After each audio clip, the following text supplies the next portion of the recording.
Looking to cut down on maintenance costs? Take matters into your own hands with these DIY home repair tips. 1. Fixing leaky faucets. Don't let dripping faucets drain your wallet. Learn to replace worn-out washers or seals to stop the leaks and conserve water. 2. Patching wall holes.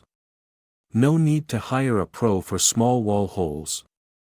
Grab some spackle and a putty knife to patch up those unsightly blemishes yourself. Your walls will look as good as new. 3. Caulking gaps. Seal gaps around windows, doors, and other areas with caulking. This simple task improves energy efficiency and prevents drafts, saving you money on heating and cooling bills.